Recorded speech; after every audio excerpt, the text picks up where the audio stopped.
சென்ற வாரம் ஒரு செய்தி கேட்டோம். என்ன கேட்டோம்?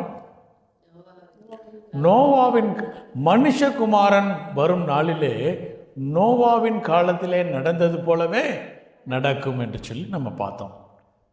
இந்த நாளில் வாசிக்க கேட்ட வேத பகுதிக்கு திருப்பிக் கொள்வோம். லூக்கா எழுதிய சுவிசேஷம் 17ஆம் அதிகாரத்திற்கு திருப்பிக் கொள்வோம். 26வது வசனத்திலிருந்து நாம் தியானிக்க போகின்றோம். லூக்கா எழுதிய சுவிசேஷம் 17ஆம் அதிகாரம் 26, 28, 30 இந்த 3 வசனங்களை சேர்த்து நான் இவ்விதமாக எழுதியிருக்கிறேன். நோவாவின் காலத்தில் நடந்தது போலவும் லோத்துவின் காலத்தில் நடந்தது போலவும் மனுஷகுமாரன் வரும் காலத்திலும் நடக்கும். இதை திருப்பி சொல்லுவோமா? வாய்களை திறந்து எல்லாரும். நோவாவின் காலத்தில் நடந்தது போலவும் லோத்துவின் காலத்தில் நடந்தது போலவும் மனுஷகுமாரன் வரும் நாளிலும் நடக்கும். சென்ற வாரம் நோவாவின் காலத்தில் நடந்த நிகழ்வுகளை குறித்து நாம் பார்த்தோம். அந்த நிகழ்வுகள் எல்லாம் எப்படியாக ஆண்டவராகிய இயேசு கிறிஸ்துவின் வருகையிலே நிறைவேறப் போகிறது, ஒவ்வொரு ஈவெண்ட்ஸும் எப்படி எதோடு கூட சம்பந்தப்பட்டது என்று சொல்லி நாம் தியானித்தோம். இந்த நாளிலே லோத்துவின் காலத்திலே நடந்த காரியத்தின் அவருடைய வாழ்க்கையிலே நடந்த சம்பவங்களை நாம் தியானிக்க போகின்றோம்.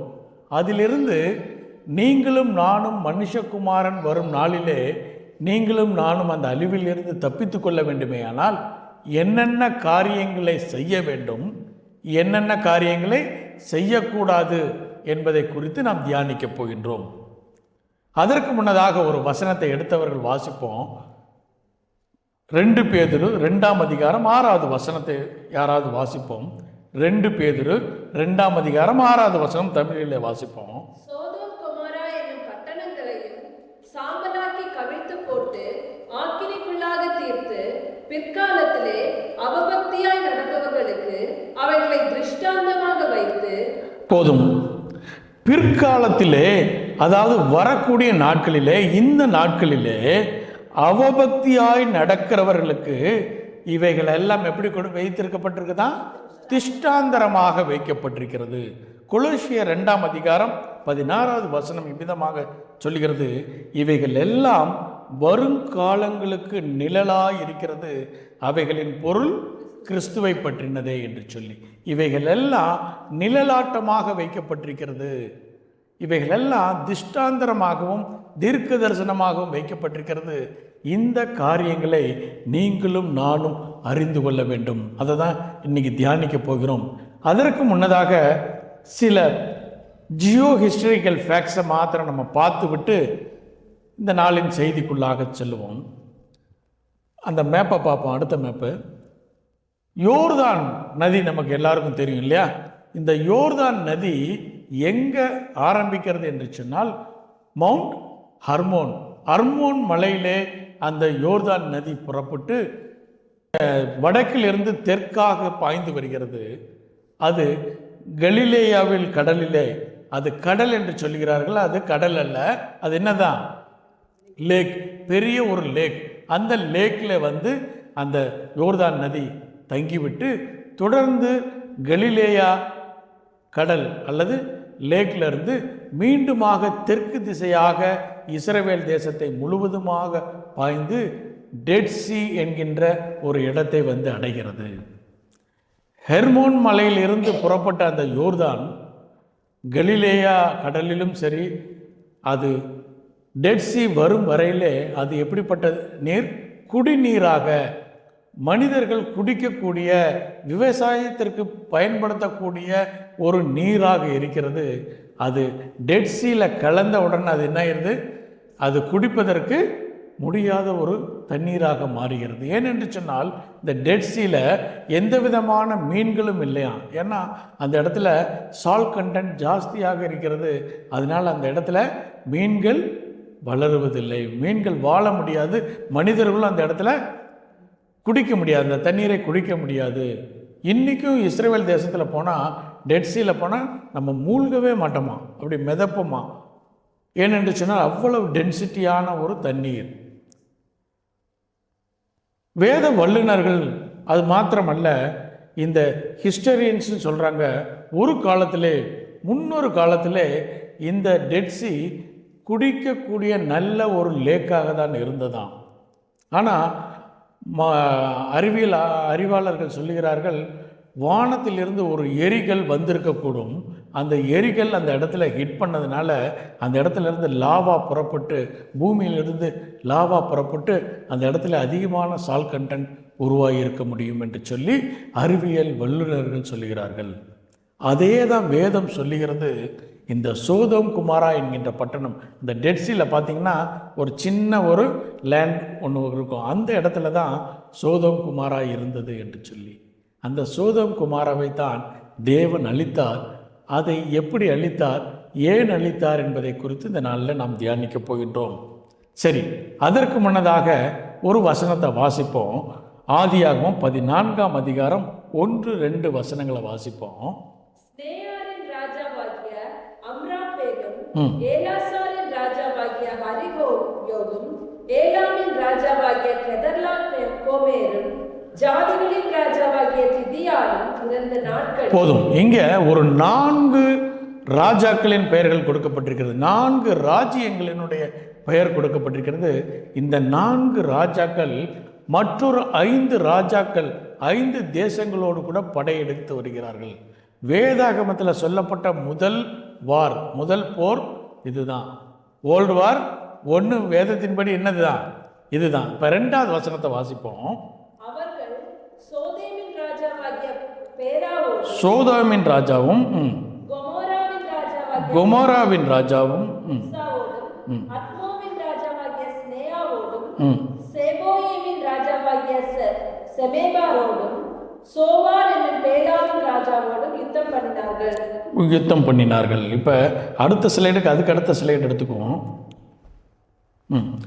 சோதோம் குமாரா, வேதாகமத்தில் சோதோம் குமாரா என்று தான் சொல்லப்பட்டிருக்கிறது. ஆனால் அந்த ராஜ்யங்களோடு கூட சேர்ந்த 5 ராஜ்யங்கள், 5 பட்டணங்கள் இருந்தது. என்னென்ன பட்டணம்?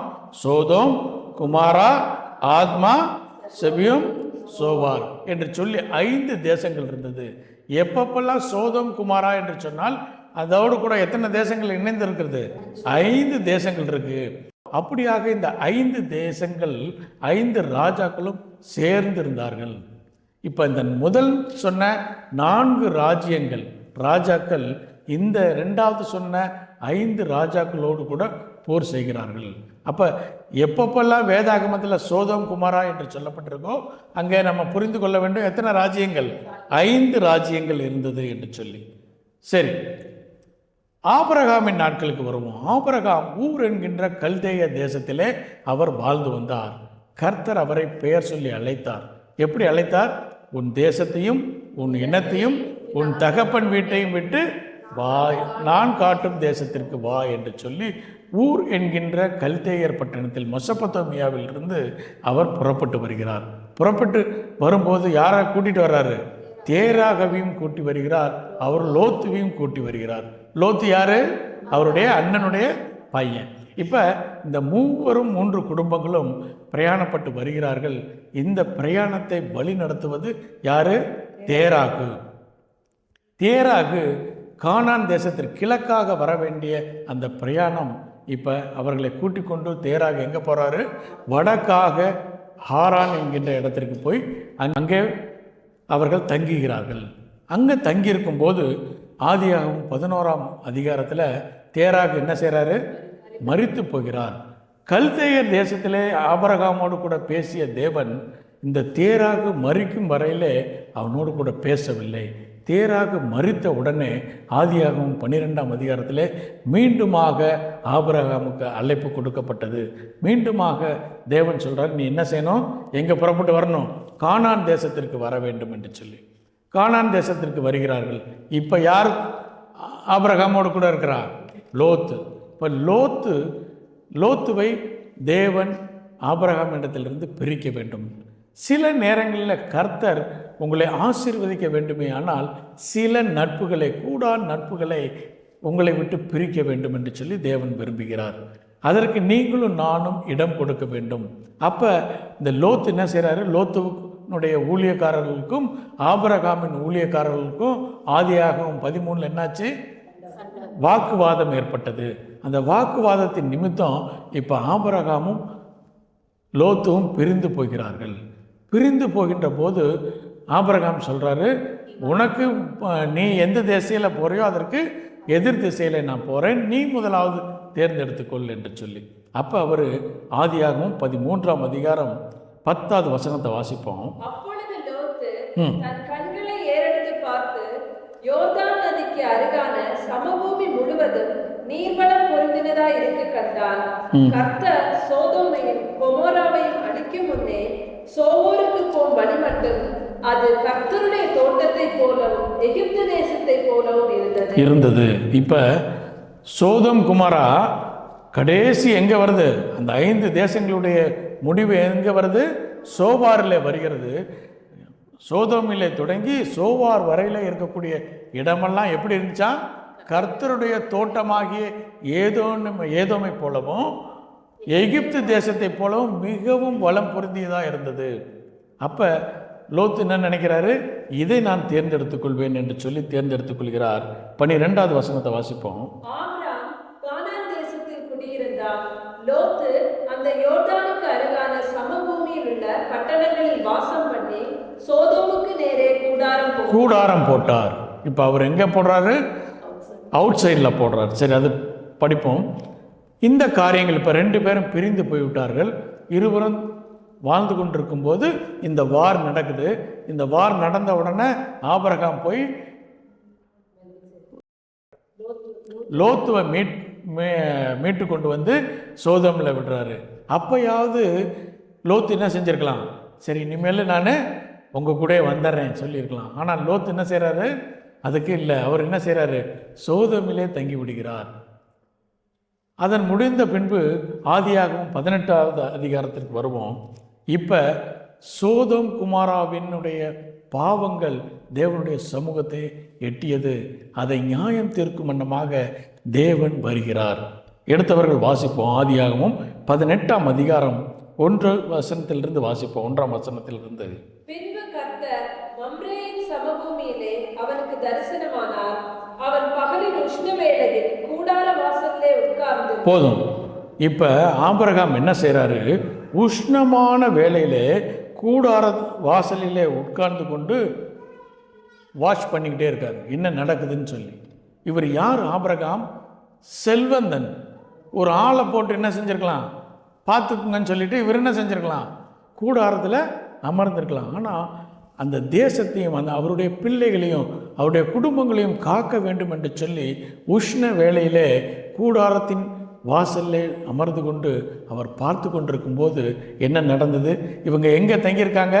எப்ரோன் என்கின்ற மம்ரேன் தேசத்தில் இருக்கிறார்கள். சரி, 2வது வசனத்தை வாசிப்போம். தன் கண்களை ஏறெடுத்து பார்க்கும்போது இதோ 3 புருஷர் அவனுக்கு எதிரே நின்றார்கள். அவர்களை கண்டவுடனே அவன் கூடார வாசலிலிருந்து அவர்களுக்கு எதிர்கொண்டு ஓடி தரை மட்டும் குனிந்து. போதும். அவர்களை வரவழைத்து அவருடைய கால்களை எல்லாம் கழுவி அவர்களுக்கு உணவு அளிக்கிறார். அப்போ கர்த்தர் இந்த 3 பேரோடு கூட கர்த்தர் வருகிறார். அவர் தான் யார்? Christ Jesus. அவரும் வந்து கர்த்தர் வந்து என்ன செய்கிறாரு? ஆபிரகாமை ஆசீர்வதித்து சொல்கிறாரு, உனக்கு நிச்சயமாக உனக்கு குழந்தை பிறக்கும், அடுத்த உற்பத்தி காலத்தில் உனக்கு நீ குழந்தையோடு கூட இருப்பாய் என்று சொல்லி ஆசீர்வதித்து விட்டு சொல்கிறாரு, இப்போ நான் எங்கே போகிறேன்? சோதோம் குமாராவுக்கு போக வேண்டும் என்று சொல்லி. சரி, அதே அதிகாரத்தில் 20வது வசனத்திலிருந்து வாசிப்போம். பின்பு கர்த்தர் சோதோம் குமாராவின் கூக்குரல் பெரிதாயிருப்பதினாலும் அவைகளின் பாவம் மிகவும் கொடிதாயிருப்பதினாலும் நான் இறங்கி போய் என்னிடத்தில் வந்து எட்டின அந்த கூக்குரலின்படியே அவர்கள் செய்திருக்கிறார்களோ இல்லையோ என்று பார்த்து அறிவேன் என்றார். தொடர்ந்து வாசிப்போம். அப்பொழுது அந்த புருஷர்கள் இப்ப எத்தனை பேரு? 2 பேரு. அவ்விடம் விட்டு சோதோமை நோக்கி போனார்கள். ஆபிரகாமை சந்திக்க எத்தனை பேர் வந்தாங்க? 3 பேர் வந்தாங்க. அதுல ஒருத்தர் கர்த்தர். கர்த்தர் ஆபிரகாமோடு கூட பேசி கொண்டிருக்கும் போது இந்த 2 தூதர்கள் என்ன செய்றாங்க? சோதோம் குமாராக்கு போறாங்க. தொடர்ந்து வாசிப்போம். ஆபிரகாமோடு கூட கர்த்தர் பேசி கொண்டிருக்கிறார். தொடர்ந்து வாசிப்போம். அப்பொழுது ஆபிரகாம் சமீபமாய் சேர்ந்து துன்மார்க்கனோடே நீதிமானையும் அனுப்பி நீதிமானையும் அழிப்பீரோ. யாருக்காக இன்டர்செசரி ப்ரேயர் பண்ணுறாரு? லோத்துவுக்காக, சோதம் குமாராக்காக அவர் இன்டர்செசரி ப்ரேயர் பண்ணுறாரு. அப்போ அவர் என்ன செய்கிறாரு? நெகோஷியேட் பண்ணுறாரு கர்த்தரோடு கூட. முதல்ல எங்கேருந்து ஆரம்பித்தார்? 50, 45, 40, 30, 20, 10. இப்போ ஆபிரகாமு தெரிஞ்சு லோத்து எப்படி போனார்? திரளான ஜனங்களோடு கூட போனார், அநேக விதமான மிருக ஜீவனோடு கூட போனார். கண்டிப்பாக என்ன செஞ்சிருப்பார்? 10 பேர் நீதிமானையாவது அவர் வச்சிருப்பார்னு நினச்சார். ஆனால் நீதிமான் 10 நீதிமான் அங்கே இல்லை. இன்னைக்கு உங்களையும் என்னை இந்த தேசத்தில் வச்சிருக்காருன்னா ஒரு 10 குடும்பத்தையாவது நீங்களும் நானும் என்ன செய்யணும்? ரட்சிப்புக்குள்ளாக நடத்துவோம் என்று சொல்லி நம்பி உங்களுடைய என்னுடைய கரங்களில் கொடுத்துருக்கிறாரு. நீங்களும் நானும் என்ன செய்து கொண்டிருக்கிறோம்? அவர் 10 நீதிமான் இருந்தால் இந்த தேசத்தை அழிக்க மாட்டேன் என்று சொல்லி ஒரு உத்தரவாதத்தை வாங்குறாரு. அவர் என்ன நினச்சிட்டாரு? ஆபிரகாம் 10 நீதிமான் கண்டிப்பாக இருக்கும். இந்த காரியங்கள் இதில் ஒரு ஆழமான சத்தியம் இருக்கிறது. ஏன் 50, 45, 40, 30, 20, 10 என்று சொல்லி இதை மற்றொரு சந்தர்ப்பத்தில் உங்களோடு கூட பகிர்ந்து கொள்கிறேன். அவர் என்ன செய்கிறாரு? 10க்கு அப்புறம் அவர் என்ன செய்யலை? ப்ரொசீட் பண்ணவே இல்லை. ஒருவேளை அவர் ப்ரொசீட் பண்ணி ஒரு நீதிமான் நிமித்தம் இதை அழிப்பீரோ என்று கேட்டிருந்தால் கர்த்தர் என்ன செஞ்சிருப்பார்? நிச்சயமாக அழிச்சிருக்க மாட்டார். ஏன்னா இதே காரியத்தை லோத்து கேட்குறாரு. வாசிப்போம். ஆதியாகமும் 19ஆம் அதிகாரம் 18வது வசனத்திலிருந்து வாசிப்போம். ஆதியாகமும் 19ஆம் அதிகாரம் 18வது வசனத்திலிருந்து. அதற்கு லோத்து, அப்படியல்ல ஆண்டவரே, உமது கண்களில் உமது அடியனுக்கு கிருபை கிடைத்ததே. என் பிராணனை காக்க தேவரீர் எனக்கு செய்த கிருபையை பெரிதாக விளங்க பண்ணினேன். மலைக்கு ஓடி போக என்னால் முடியாது. தீங்கு என்னை தொடரும், நான் மரித்து போவேன். அதோ அந்த ஊர் இருக்கிறது, நான் அதற்கு ஓடி போகத்தக்கதாய் அது கிட்ட இருக்கிறது, சின்னதுமாய் இருக்கிறது. என் பிராணன் பிழைக்க நான் அங்கே ஓடி போகட்டும். 22வது வசனத்தை வாசிக்கிறோம். 22 தீவிரமாய் அங்கே ஓடி தப்பித்துக்கொள், நீ அங்கே போய் சேர மட்டும் நான் ஒன்றும் செய்யக்கூடாது என்றார். ஆகையால் அந்த ஊர் சோவார் எனப்பட்டது. இப்போ 5 தேசம் சோதோம் குமாராவை அழிக்க வேண்டும் என்று சொன்னால் இந்த 5 தேசத்தையும் அழிச்சிருக்கணும். இந்த 5 தேசத்தில் எந்த தேசமும் அடங்கும்? சோவாரும் அடங்கும். ஆனால் சோவார் அழியாமல் காக்கப்பட்டது. அது யாரால நடந்தது? லோத்துவால. லோத்து சொல்கிறார், அது சின்ன பூமி தான், சின்ன ஊர், அந்த ஊரில் நான் போய் தங்கிக் கொள்கிறேன் என்று சொல்லும்போது கர்த்தருடைய மெர்சி அந்த இடத்துல இருந்துச்சு. ஆனால் சோவார் அழியாமல் இருந்துச்சான்னா இல்லை, மீண்டுமாக கர்த்தர் அதை அழித்தார். எப்பன்னா லோத்து அந்த இடத்தை விட்டு மலைகளுக்கு ஏறி போகும்போது இந்த சோவாரையும் அவர் அழித்தார். லோத்து முதலாவதாக செய்த தவறு என்ன என்று சொன்னால், தேவ மனுஷனை விட்டு அவன் பிரிந்து சென்றான். பல நேரங்களில் நீங்களும் நானும் செய்யக்கூடிய ஒரு தவறு. உடனே லோத்து ஆபிரகாமை விட்டு பிரிந்து எங்கே போல? சோதோமுக்கு போல. அடுத்த ஸ்லைட் போவோம். முதல்ல அவர் என்ன செய்கிறார்னா லோத்துவை விட்டு பிரிந்து போகிறார். எங்கே? ஆதியாகமம் 13ஆம் அதிகாரம் 5லிருந்து 9 வசனங்களை வாசிக்கும் போது அவர் ஆபிரகாமை விட்டு பிரிந்து செல்கிறார். பிரிந்து சென்று முதலாவதாக எங்கே அவர் டென்ட் போடுறாருன்னா, எங்கே? யோர்தான் நதி கரையிலே அவர் டென்ட் போடுறார். அது சோதோம் குமாராவுக்கு அருகாமையில் தூரத்தில் இருந்த ஒரு இடம். அந்த இடத்த தான் முதல்ல தேர்ந்தெடுத்து அங்கே போய் தங்குறாரு முதலாவதாக. அதுக்கப்புறம் என்ன செய்கிறாரு? ஆதியாகமம் 13ஆம் அதிகாரம் 12, 13 என்ன செய்கிறாரு? சோதோம் குமாராவுக்கு அருகாமையில் போய் டென்ட் போடுறாரு. முதல்ல எங்கே போடுறாரு? தூரத்தில் போடுறாரு. அப்புறம் அருகாமையில் போடுறாரு. ஆதியாகமம் 14ஆம் அதிகாரம் 12 இப்போ எங்கே போயிட்டாரு? சோதோமுக்குள்ளே போயிட்டார். பொதுவாக பாவம் வருகிறது என்று சொன்னால் நம்முடைய வாழ்க்கையில் உடனே வராது. முதல்ல கொஞ்சம் கொஞ்சமாக தான் வரும். நீங்கள் எவ்வளவு இடம் கொடுக்குறோமோ அவ்வளவாக பாவங்கள் நம்முடைய வாழ்க்கையிலே வரும். லோத்து கொஞ்சம் கொஞ்சமாக இந்த காரியங்களை எல்லாம் விட்டு அவர் என்ன செய்கிறாரு? சோதோம் குமாராவுக்குள்ளாக வருகிறார். இப்போ கடைசியாக ஆதியாகமம் 19ஆம் அதிகாரம் 1வது வசனத்தை வாசிப்போம். அந்த 2 தூதரும் சாயங்காலத்தில் லோத்து சோதோமின் வாசலிலே உட்கார்ந்திருந்தான். வாசலிலே உட்கார்ந்திருந்தான். அவன் உள்ள போல, எங்க போல? சோதோம்குள்ள இல்லை. ஆனா அவனுடைய குடும்பம் எங்க தான் இருக்கு? சோதோம்குள்ள இருக்கு. இவர் என்ன செய்யறாரு? வெளியில வந்து வாசலிலே அமர்ந்து கொண்டு. எப்படி ஆபிரகாம் கூடார வாசலிலே இருந்தாரோ அதே போல இவர் எங்க செய்யறாரு? சோதோம் குமாராவின் வாசலிலே நின்று கொண்டு அவர் பார்த்து கொண்டிருக்கும் போது இந்த 2 புருஷர்கள் வருகிறார்கள். பல நேரங்களில் நீங்களும் நானும் செய்யக்கூடிய காரியங்கள், நாம் சோதோம் குமாராவுக்குள்ள என்ன நடந்து கொண்டிருக்கிறது? அக்கிரமங்களும் பாவங்களும் நடந்து கொண்டிருக்கிறது. ஆனால் லோத் என்ன செய்கிறாரு? அதிலிருந்து பிரிக்கப்பட்ட மனிதனாய் சோதோம் குமாராவின் வாசலிலே அமர்ந்து கொண்டு தேவனோடு கூட அவர் தேவனுடைய வருகைக்காக காத்து கொண்டிருக்கின்றார். ஒரு வசனத்தை வாசிப்போம். 2 பேதுரு 2ஆம் அதிகாரம் 8வது வசனம் வாசிப்போம். 2 பேதுரு 2ஆம் அதிகாரம் 8வது வசனம். நாள்தோறும் சோதோம் குமாராவோடு கூட சேர்ந்த 5 பட்டணங்களுடைய அக்கிரமங்களை கண்டும் கேட்டும்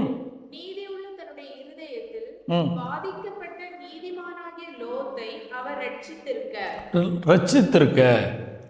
இவர் என்ன செய்றாரா? சோதோம் குமாராவோடு கூட சேர்ந்த 5 பட்டணங்களில் இருக்கக்கூடிய பாவங்களையும் அக்கிரமங்களையும் கண்டும் கேட்டும் நீதியுள்ள தன்னுடைய இருதயத்திலே பாதிக்கப்பட்ட நீதிமானாகிய லோத்துவை அவர் ரட்சித்தார் என்று சொல்லி, லோத்துவை அவர் ரட்சித்தார். லோத்து தன்னுடைய வாழ்க்கையிலே செய்த பாவங்கள் குற்றங்கள்லாம் இருக்கு. அவருடைய குற்றங்களினாலே தான் இங்கே சோதோம் குமாரால இருக்கிறாரு. ஆனாலும் அவர் என்ன செய்கிறாரு? தன்னை நீதிமானாக காத்து கொண்டார். காத்து கொண்டு சோதோம் குமாராவின் வாசலிலே உட்கார்ந்து கொண்டிருக்கின்றார். அவரை கர்த்தர் என்ன செஞ்சாரா? ரட்சித்தாராம். ஒருவேளை இந்த ரட்சிப்பு என்று சொல்லும்போது இது மறுமைக்குரிய ரட்சிப்பு அல்ல. எதுக்கு? பிசிக்கல் சல்வேஷன், இம்மைக்குரிய ஒரு ரட்சிப்பை தேவன் கட்டளையிட்டிருக்கிறார். ஒருவேளை இன்னைக்கு நீங்களும் நானும் மறுமைக்குரிய ரட்சிப்பை பெற்றிருக்கிறோம். ஆனால் நம்முடைய ரட்சிப்பு பரிபூர்ணப்படவில்லை. ரட்சிக்கப்பட்டிருக்கிறோன்னு சொல்கிறீங்க, அப்புறம் எப்படிங்க பரிபூர்ணப்படலன்னு சொன்னால், நம்முடைய ரட்சிப்பு எப்போ பரிபூர்ணப்படும் என்று சொன்னால், ஆண்டவராகிய இயேசு கிறிஸ்துவின் வருகையிலே நீங்களும் நானும் எடுத்துக்கொள்ளும் போது நம்முடைய ரட்சிப்பு பரிபூர்ணப்படுகிறது, முழுமை அடைகிறது. அப்போ அந்த நேரத்தில் நீங்களும் நானும் ரட்சிக்கப்பட வேண்டுமே. ஆனால் லோத்து என்னென்ன காரியங்களை செய்தார் என்று சொல்லி நீங்களும் நானும் அறிந்து கொண்டு அதை செய்தால் நிச்சயமாய் கர்த்தருடைய வருகையிலே நீங்களும் நானும் பங்கு பெற முடியும்.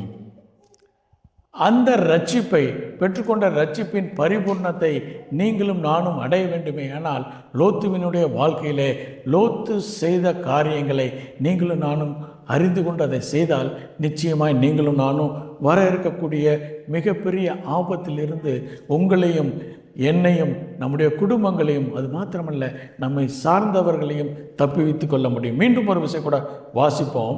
2 பேதுரு 2ஆம் அதிகாரம் 8வது வசனம். அவர்களுடைய அக்கிரம கிரியைகள். அப்படி சோதோம் குமாரா ஓடு கூட சேர்ந்த 5 பட்டணங்கள் என்னென்ன பாவங்களை செய்தார்கள் என்று சொல்லி நாம் தியானிக்க போகின்றோம். முதலாவதாக, அடுத்த ஸ்லைட் போயிடுவோம். முதலாவதாக அவர்கள் என்ன செஞ்சாங்கன்னா செக்ஷுவல் இம்மோரலிட்டி. அவர்கள் என்ன பாவம் செய்தார்கள் என்று சொல்லி நம்ம வாசிப்போம். ஆதியாகமம் 19ஆம் அதிகாரம் 4 5 வசனங்களை வாசிப்போம். அவர்கள் படுக்கும் முன்னே சோதோம் பட்டணத்து மனிதராகிய வாலிபர் முதல் கிழவர் மட்டுமுள்ள ஜனங்கள் அனைவரும் நானா திசைகளிலிருந்து வந்து வீட்டை சூழ்ந்து கொண்டு லோத்தை கூப்பிட்டு, இந்த ராத்திரி உன்னிடத்தில் வந்த மனுஷர் எங்கே? நாங்கள் அவர்களை அறியும்படிக்கு அவர்களை எங்களிடத்தில் வெளியே கொண்டு வா என்றார்கள். அப்பொழுது லோத்து வாசலுக்கு வெளியே வந்து தனக்கு பின்னாலே கதவை பூட்டி அவர்களிடத்தில், சகோதரரே, இந்த அக்கிரமம் செய்ய வேண்டாம். இதோ புருஷரை அறியாத 2 குமாரத்திகள் எனக்கு உண்டு. அவர்களை உங்களிடத்திற்கு வெளியே கொண்டு வருகிறேன். அவர்களுக்கு உங்கள் இஷ்டப்படி செய்யுங்கள் என்றார். போதும். அவர்கள் என்ன சொல்றாங்க? நாங்கள் இந்த 2 மனிதர்களை அறிய வேண்டும் என்று சொல்லி. அப்ப அந்த அறிய வேண்டும் என்று சொன்னால் ஆதியாகமம் 4ஆம் அதிகாரம் 1வது வசனம் வாசிப்போம். ஆதியாகமம் 4ஆம் அதிகாரம் 1வது வசனம். ஆதாம் தன் மனைவியாகிய ஏவாளை அறிந்தான் அவள் கர்ப்பவதியானால். போதும். அப்போ எதை குறித்து சொல்லப்பட்டிருக்கிறது என்பது நீங்களும் நானும் புரிந்து கொள்ள முடியும். அப்போ இந்த மனிதர்கள் என்ன செஞ்சாங்கன்னா, இயற்கைக்கு புறம்பான காரியங்களை அவர்கள் செய்து வந்தார்கள். இன்றைக்கும் பார்த்தா நம்முடைய தேசங்களில் என்ன இருக்குது? எல்ஜிபிடி பல பாவமான காரியங்கள் நம்முடைய தேசத்தில் இருக்கிறது. ஆனால் நம்ம அதை குறித்து நம்ம எந்த காரியமும் செய்வதில்லை. இன்றைக்கி அதெல்லாம் என்ன ஆயிடுச்சு? பாவமே இல்லை அப்படிங்கிற மாதிரி ஆயிடுச்சு. ஆனால் வேதாகமும் மிக தெளிவாக சொல்கிறது இவைகளெல்லாம் பாவம் என்று சொல்லி. ஒரு வசனத்தை மாத்திரம் வாசிப்போம். லேவியராகமம் 18ஆம் அதிகாரம் 22வது வசனம். வாசிக்க வேண்டாம், குறித்து கொள்ளுங்கள். லேவியராகமம் 18ஆம் அதிகாரம் 22வது வசனம், லேவியராகமம் 20ஆம் அதிகாரம் 13வது வசனம். இதில் மிக தெளிவாக சொல்லப்பட்டிருக்கிறது இவைகள் எல்லாம் கர்த்தருக்கு விரோதமான செயல்கள் என்று சொல்லி. ஆனால் இன்னைக்கு எல்லா தேசங்களும் சொல்லக்கூடிய காரியம் என்ன? இது ஓகே, திஸ் இஸ் நார்மல். ஒருவேளை இந்த எல்லா தேசங்களும் இதை ஏற்றுக்கொண்டாலும் இது என்னதான்? பாவம். பாவம் தான். வேதத்திலே எது பாவம் என்று சொல்லியிருக்கிறதோ அது பாவம். ஒருவேளை எல்லா மனிதர்களும் செஞ்சால் அது பாவம், அது நீதியாக மாற முடியாது. இன்னைக்கு பார்த்தா எல்லா திருச்சபைகளிலும் இது என்ன ஆயிடுச்சு? அக்செப்ட் பண்ணுறாங்க. ஒரு யூஎஸில் ஒரு சர்ச் மினிஸ்டர் என்ன செஞ்சாராம்? ஒரு பாஸ்டர் அவர் இடத்துல வந்தது, ஆண் திருமணம் செய்ய வேண்டும் என்று சொல்லி அவங்க என்ன செஞ்சாங்களாம்? கேட்டாங்களாம். அவர் சொன்னாராம், இது பண்ண முடியாது, வேதத்திற்கு புறம்பானது என்று சொல்லி.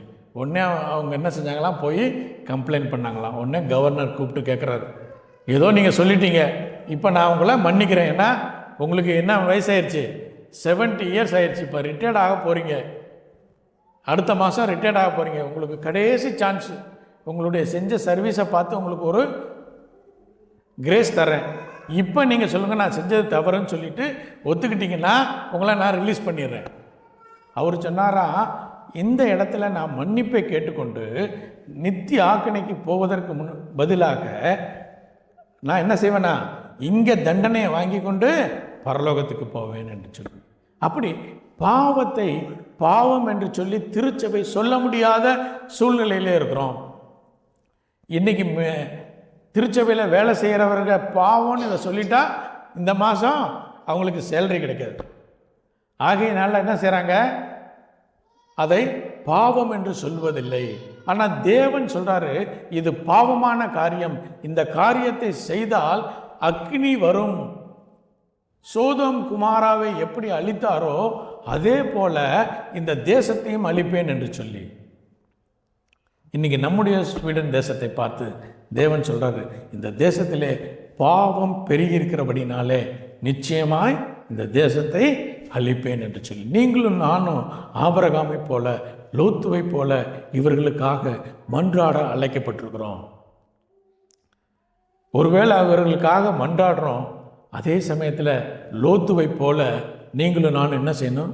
வாசலில் வந்து உட்கார்ந்து கொள்ள பழகி கொள்ள வேண்டும். பல நேரங்களில் நீங்களும் நானும் என்ன செய்கிறோன்னா, இது பாவம் தான், ஆனால் என்ன செய்யலை, நான் பண்ண தானே தப்பு, நான் பாட்டுக்கு அங்கே உட்காந்துருக்கேன். அந்த ஆணும் ஆணும் திருமணம் செய்யும்போது அந்த சர்வீஸுக்கு நான் போக மாட்டேன், அடுத்த நாள் போய்க்கிறேன். பாவம் என்று சொன்னால் பாவம் பாவம் தான். அந்த இடத்துல நீங்களும் நானும் இருக்கக்கூடாது. லோத்து என்ன செய்கிறாரு? அதை பார்த்த உடனே அந்த அக்கிரமங்களை, சோதோம் குமாராவோடு கூட இருந்த 5 பட்டணங்களின் பாவங்களை பார்த்தபோது அவர் என்ன செஞ்சாராம்?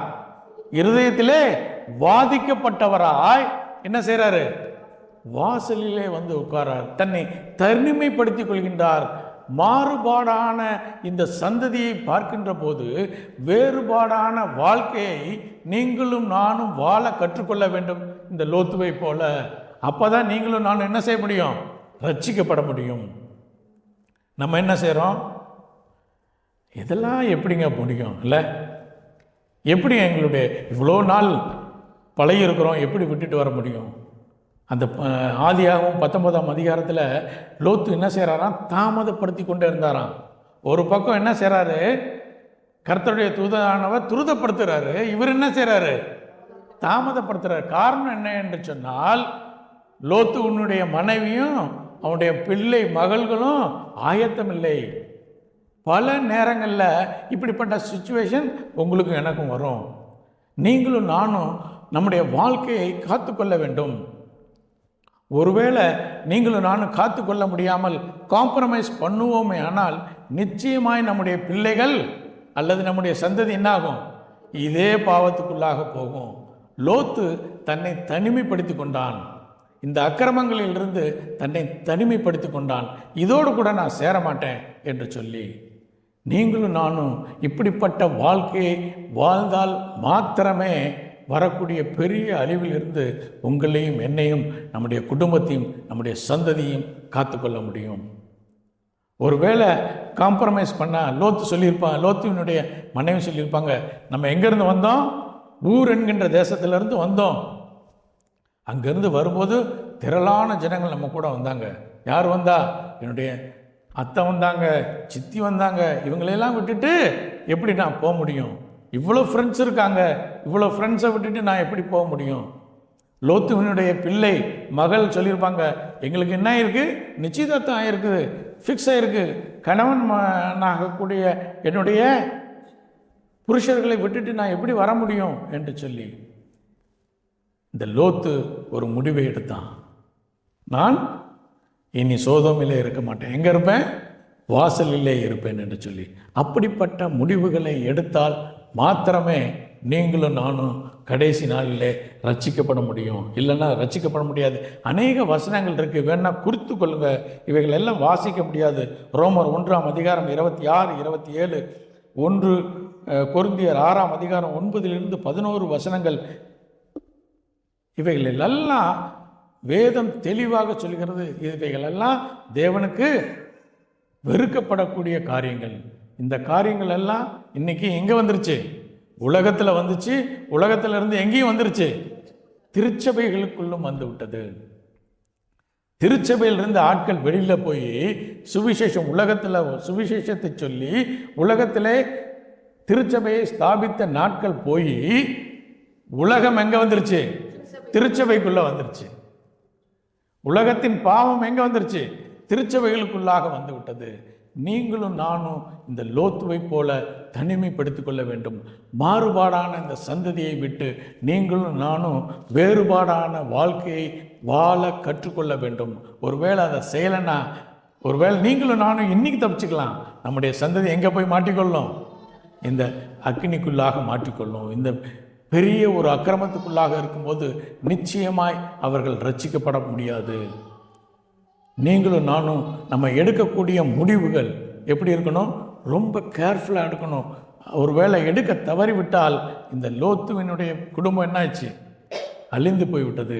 அதே போல் நம்முடைய குடும்பங்களும் அழிந்து போகாதபடிக்கு நீங்களும் நானும் முதலாவதாக வாசலிலே உட்கார கற்றுக்கொள்ள வேண்டும். முதலாவதாக வெளியே வந்து உட்கார கற்றுக்கொள்ள வேண்டும். பல நேரங்களில் வேதம் சொல்லுகிறது, யாக்கோபு 4 அதிகாரம் 7வது வசனம் சொல்லுகிறது, சத்துருவானவனுக்கு எதிர்த்து நில்லுங்கள், பிசாசுக்கு எதிர்த்து நில்லுங்கள், ஓடிப்போவான். பல நேரங்களில் நம்ம எதிர்த்து நிற்க முடியாது. சில நேரங்களில் நீங்களும் நானும் என்ன செய்யணும்? விலகி கொள்ள வேண்டும். அதை தான் நம்ம வாசிக்கிறோம். லோத்து ஆதியாகமம் 19 அதிகாரம் 6வது வசனம் வாசிப்போம். அப்பொழுது லோத்து வாசலுக்கு வெளியே வந்து தனக்கு பின்னாலே கதவை பூட்டி அவர்களிடத்தில் போய் முதல்ல என்ன செய்றாரு? லோத்து கதவை பூட்டி கொண்டு வெளியில் போயிட்டாரு. ஆனால் ஒரு பாயிண்ட் ஆஃப் டைம் வந்துருச்சு, இவரால் கண்ட்ரோல் பண்ண முடியாது. அப்போ தான் கர்த்தருடைய தூதர்கள் என்ன செய்கிறாங்க? வாசிப்போம் 10வது வசனம். அப்பொழுது அந்த புருஷர்கள் தங்கள் கைகளை வெளியே நீட்டி லோத்தை தங்கள் அண்டைக்கு வீட்டுக்குள் இழுத்துக்கொண்டு கதவை பூட்டினார். பல நேரங்களில் நம்ம கதவை பூட்டுறோம், ஆனால் சில நேரங்களில் அது ஒர்க் அவுட் ஆகாது. கர்த்தர் கதவை அடைக்க வேண்டும். நோவாவின் பேழையை யார் அடைச்சா? கர்த்தர் அடைத்தார். பல நேரங்களில் கர்த்தருடைய கைகளில் நீங்களும் நானும் ஒப்பு கொடுக்கும்போது பெரிய அழிவிலிருந்து நீங்களும் நானும் தப்பித்து கொள்ள முடியும். இந்த லோத்துவின் மனைவியை நீங்கள் பாருங்கள் என்று சொல்லி வேதம் சொல்லுகிறது. லூக்கா எழுதிய சுவிசேஷம் 17 அதிகாரம் 32வது வசனம் சொல்லுகிறது, லோத்துவின் மனைவியை நினைத்து கொள்ளுங்கள். ஆதியாகமம் 19ஆம் அதிகாரம் சொல்லுகிறது, நீங்கள் பின்னிட்டு பார்க்காதிருங்கள் என்று சொல்லி. ஆனால் புதிய ஏற்பாட்டில் சொல்லுது, நீங்கள் பின்னிட்டு பாருங்கள். யாரை? லோத்துவின் மனைவியை நினைத்து கொள்ளுங்கள். இந்த அழிவிலிருந்து நீங்கள் தப்பித்து கொள்ள வேண்டுமே ஆனால் நீங்கள் லோத்துவை போல உங்களை தனிமைப்படுத்தி கொண்டு நீங்கள் அந்த பாவ காரியங்களிலிருந்து நீங்கள் வெளியே வரும்போது மாத்திரம்தான் உங்களுடைய சந்ததி காப்பாற்றப்பட முடியும்.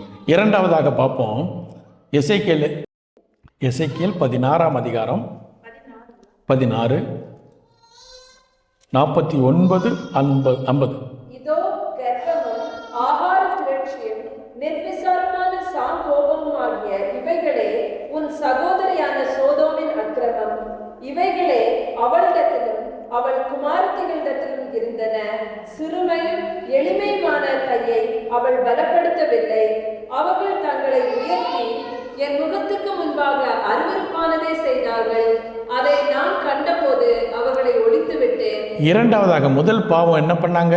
இப்படிப்பட்ட செக்ஷுவல் இம்மாரலிட்டி பண்ணாங்க. இரண்டாவதாக, கர்வமும் ஆகார திரட்சியும் நிர்விசாரமான சங்கோபம் ஆகிய இவைகளே சோதோமினுடைய அக்கிரமங்கள் என்று சொல்லி அவர்கள் எளியவனை, சிறுமையும் எளியவனானவனுடைய கையை அவர்கள் பலப்படுத்தவில்லை என்று சொல்லி இந்த காரியங்கள் இன்றைக்கு நம்முடைய தேசங்கள் இருக்கு. இந்த தேசங்களில் இப்படிப்பட்ட காரியங்களிலிருந்து நீங்களும் நானும் விலகி கொள்ள வேண்டும். மூன்றாவதாக ஒரு காரியத்தை பார்ப்போம், சீக்கிரமாக டைம் இல்லை. ஆதியாகமம் 13ஆம் அதிகாரம் 13வது வசனம்.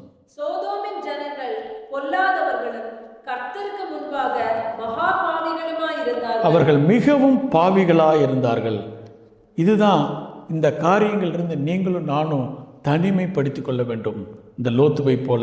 அடுத்த ஸ்லைடு போயிடுவோம். முதலாவதாக பார்த்தோம், எது எது செய்யக்கூடாது என்று சொல்லி பார்த்தோம். தேவ மனிதர்களை விட்டு நீங்களும் நானும் பிரிந்து போகக்கூடாது.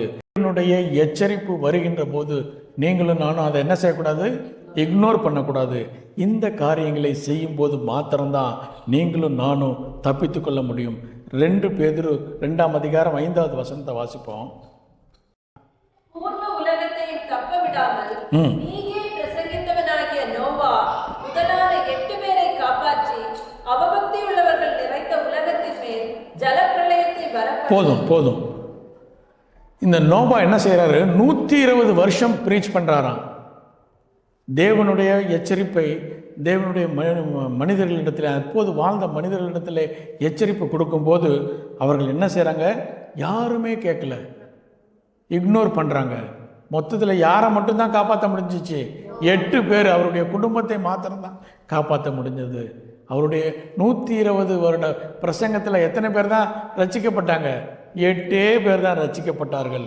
மீண்டுமாக அந்த 2 பேதுரு 2ஆம் அதிகாரம் 8வது வசனத்தை மீண்டுமாக ஒரு முறை கூட வாசிப்போம். நாள்தோறும் அவர்களுடைய அக்கிரம கிரியைகளை கண்டு கேட்டு நீதியுள்ள தன்னுடைய இருதயத்தில் வாதிக்கப்பட்டு ஒருவேளை இப்படிப்பட்ட காரியங்களே நடக்கும்போது நீங்களும் நானும் இருதயத்திலே வாதிக்கப்படுகிறவர்களாக இருக்கிறோமா? அல்லது நம்ம என்ன செய்கிறோம்? ஜஸ்ட் ஓகே, இதெல்லாம் ஓகே, நான் செய்யலை அப்படின்னு விட்டுட்டு இருக்கோமா?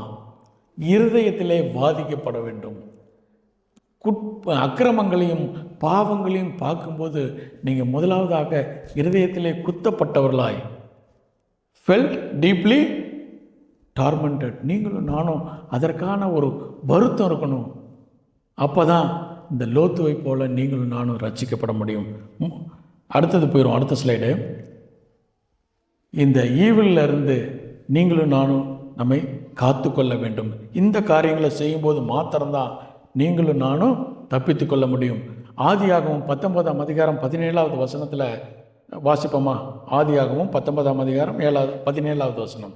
அவர்களை வெளியே கொண்டு போய் விட்ட பின்பு அவர், உன் ஜீவன் தப்ப ஓடிப்போ, பின்னிட்டு பாராதே, இந்த சமபூமியில் எங்கும் நில்லாதே, நீ அழியாதபடிக்கு மலைக்கு ஓடிப்போ என்றார். 3 காரியங்கள் கொடுக்கப்பட்டது. ஒன்று எங்கே போகணுமா? மலைக்கு ஓடி போக வேண்டும். இரண்டாவதாக இந்த சமபூமியிலே நில்லாதே. மூன்றாவது என்ன சொன்னார்? பின்னிட்டு பாராதே என்று சொல்லி 3 காரியங்களை சொன்னார். ஒன்று, மலைக்கு ஓடி போக வேண்டும். இந்த குற்றங்களையும் அக்கிரமங்களையும் பாவங்களையும் பார்க்கும்போது நீங்கள் மலைக்கு ஓடிப்போக கற்றுக்கொள்ள வேண்டும். இரண்டாவது, சம பூமியிலே நீங்களும் நானும் நிற்காமல் இருக்க வேண்டும். மூன்றாவதாக, நீங்களும் நானும் திரும்பி பார்க்காமல் இருக்க வேண்டும். இப்போ இந்த 3 லோத்துவின் குடும்பம் வெளியே வந்துருச்சு இல்லையா? அப்போ 3 விதமான மனிதர்கள் இருந்தாங்க. ஒன்று யார்? லோத்து, லோத்துவின் மனைவி, லோத்துவினுடைய பிள்ளைகள். 3 குரூப் ஆஃப் பீப்புள். அதில் முதலாவதாக அவருடைய மனைவியை குறித்து பார்ப்போம். இந்த மனைவி எப்படிப்பட்டவங்களாம்? அவங்க இன்ஃபெக்டட் பை சோதோம். சோதோமினுடைய பாவங்களுக்கு அவர் இன்ஃபெக்ட் ஆகியிருந்தாங்களாம். அதனால தான் லோத்துவின் மனைவி என்ன செஞ்சிட்டாங்க?